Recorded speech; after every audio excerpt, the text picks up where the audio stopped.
Weekend Edition. Good morning, I'm Lauren Osborne. Today's Sunday, April 10th. Let's check in with meteorologist Arden Gregory for a look at your forecast this morning. It was cold yesterday. It didn't feel as bad this morning. Are we warming up today?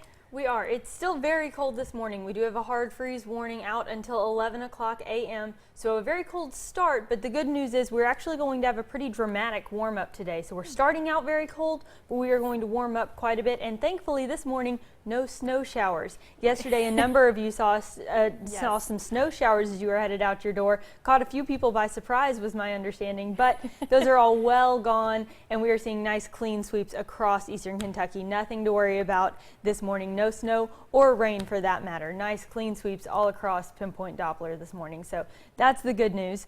As I mentioned, nice clean sweeps, nice and dry out there. That's what you want to see this morning, but it is very cold. We do still have a hard freeze warning for the entire viewing area until 11 a.m. There's a freeze warning off to our west as well. Those are the blue counties you see there, but all of the counties in purple are under a hard freeze warning until 11 a.m. and that is because temperatures are expected to stay below freezing for a good chunk of the morning. Right now temperatures are very chilly out there. We're looking at the lower 30s across most of eastern Kentucky. As you head west, they warm up just a little bit. Monticello in the upper 30s, Somerset just beginning to creep into the mid 30s, but many of us are down at or below freezing at this hour, and when you factor in the winds, it's going to feel even cooler. Just a very light breeze out there, but it's just enough to knock most of our wind chills down into the upper 20s rather than the lower 30s like our actual temperatures are. So if you're headed out this morning, grab that coat. It is very chilly, but you won't need it for long because this afternoon we are going to warm up nicely, but you might need the umbrella.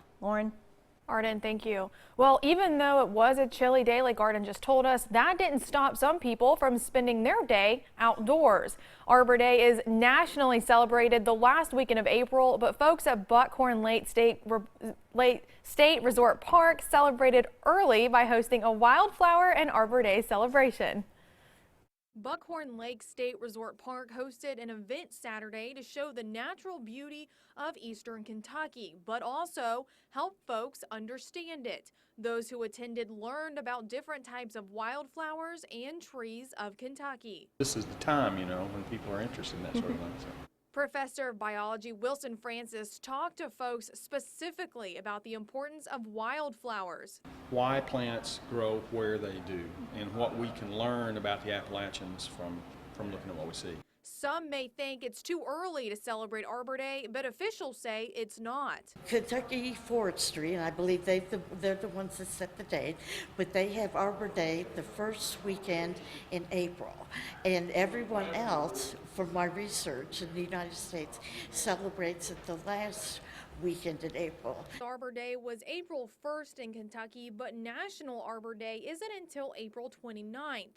Leaders say no matter what time of the year it is, nature should always be celebrated. It's important to appreciate nature. It calms the spirit down and makes us see things in different perspective. Celebrating and appreciating the beauty of nature. Each state has a different date for Arbor Day based on the best time to plant trees in that particular area.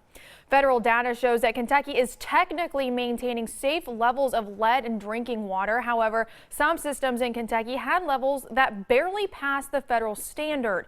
14 water suppliers in Kentucky had recent readings at or above 10 parts per billion, and the limit is 15 parts per billion. The state's Division of Water has formed a work group to examine procedures and develop new safeguards against lead infiltration.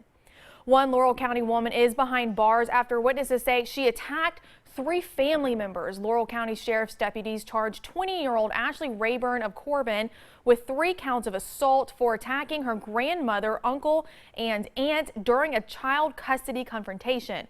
Rayburn was taken to the Laurel County Detention Center. A man is charged with public intoxication after his grandmother called to have police calm him down.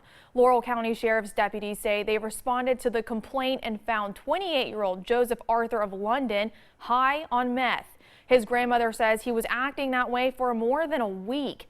Deputies say when they tried to arrest Arthur, he became, quote, irate. Officials charged him with resisting arrest and public intoxication.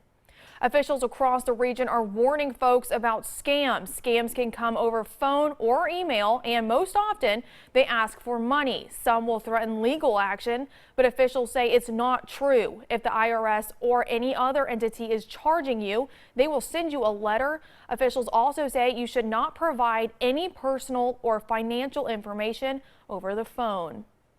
With Mother's Day less than a month away, a former UK football player wants to make it special for two single mothers. Zadarius Smith is giving away a gift basket, autographed jersey, $500, and paying two single mothers' bills for the month. He's asking for submissions to nominate a single mom for the giveaway. Smith says he hopes this will show appreciation and also give other single mothers hope. Being a single parent, raising single yourself, man, it can be hard. Sometimes kids can get on your nerves too, but never give up on your child. The deadline to submit nominations is May 1st. Winners will be announced at noon on May 8th, which is Mother's Day. Coming up on Mountain News this morning, see how former coal miners in eastern Kentucky are rallying for awareness of black lung disease. And ahead in sports, big day on the mound. We'll check in with the Morehead State baseball team as the Eagles get a monster day out of their starting pitcher. And a hard freeze warning is still in effect until 11 a.m., but the rest of the forecast looks warmer. I'll have the details next.